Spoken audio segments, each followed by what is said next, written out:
The mug is back. I love it. News you can use.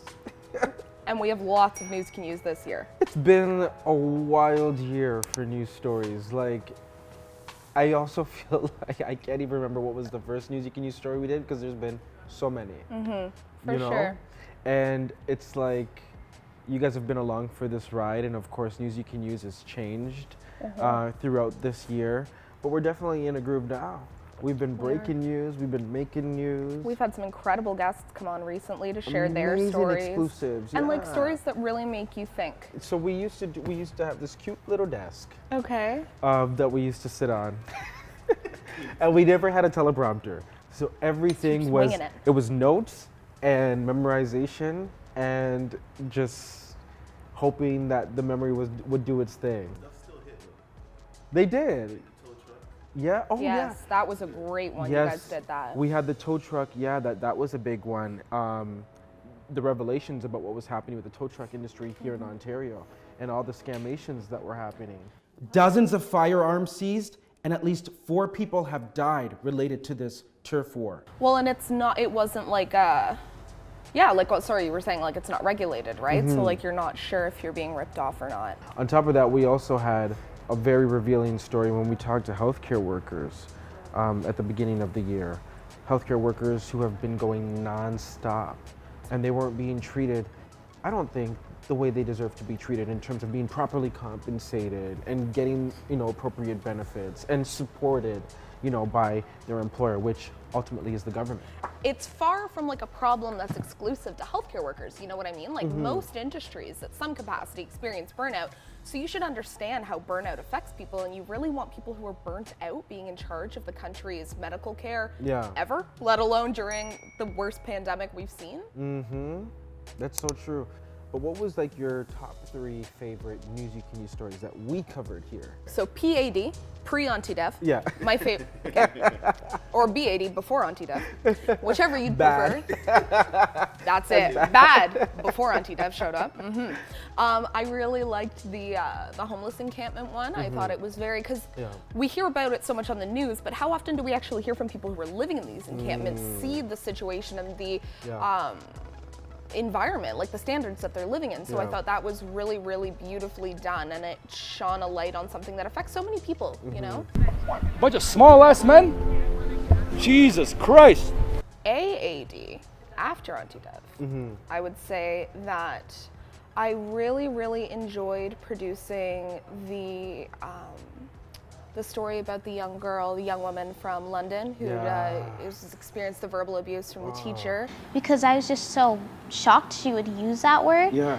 And I felt upset. And a lot of you had so many comments about that. Yeah, They and had provided so much many support for that family, which was beautiful. But also a reveal that they themselves experienced it too, which I'm not even surprised, which is the actual unfortunate part. Yeah. That's the thing. I wouldn't say that story was actually surprising to anybody, or anybody who's been put in a situation where they could experience that, But I do think that it was good that she had that platform. And then number 2, I would say, would probably be, I liked the Autism Speaks one a lot. One of my nephews is autistic, or on the autism spectrum, I guess I should say. So that one really spoke to me personally. If he doesn't get the proper therapy, how's it going to be like when he gets older? Who's going to take care of him? What's going to happen if something happens to myself or my wife? When I think about it's so hard to choose because I think we've done more than 50 news you can use. Definitely way more than 50. But I really did enjoy part of our election coverage where we went to so many different areas and we spoke with a lot of people. And we went to areas that legacy media doesn't usually go to. And we heard a lot of realness on the ground stuff. And I really did appreciate that, coupled with, speaking one-on-one with now Minister Marcy Ian. Marcy's a very popular person, now politician, also very popular politician, but it was so nice to kind of get an insight and an understanding of what does it mean to be an MP.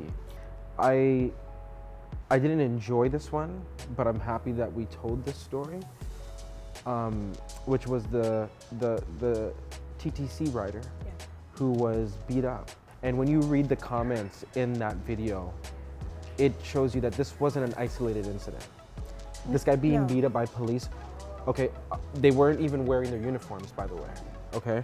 The way they handled him was so inhumane. It's like, how can anyone say racism, discrimination doesn't exist in Canada? And I think that that is a very good point that you highlighted really well in that episode. That was before I was here. But I think another thing that was really highlighted in that episode is they justified it by saying that he didn't pay his fare. Yeah. As if that could That's cause, justify what they actually did. And at this point, I'm flat on my back. But as soon as I reached out for him, that's when I got shot. The mother, the Mississauga mom, who was shot by a police officer, who says that the police officer says that she believed she was using her taser, not her gun. That story is so heartbreaking, and I'll never forget when she said, And why am I being blamed? That's victim blaming, right? And we wouldn't do that to a white woman who was sexually harassed. And so why are we doing it to a black woman who nearly lost her life? why do people blame the victim of someone who gets shot by police as if it's their fault, but they would never do that to a white woman who was accusing someone of sexual assault? And for people who don't know what we're talking about, you know, this situation where her child's father had called the police on her after an argument, and now the police are coming to your home and have now shot you. You know, you don't have a confrontation with police. You haven't done anything against the law. And again, not justifiable for shooting somebody if you did, but now we're looking at a situation where somebody hasn't even been accused of committing a crime. Yeah. More than 80,000 people watched that story. And hundreds of people in the comments resonated. And again, this is another situation where people weren't surprised. Yeah.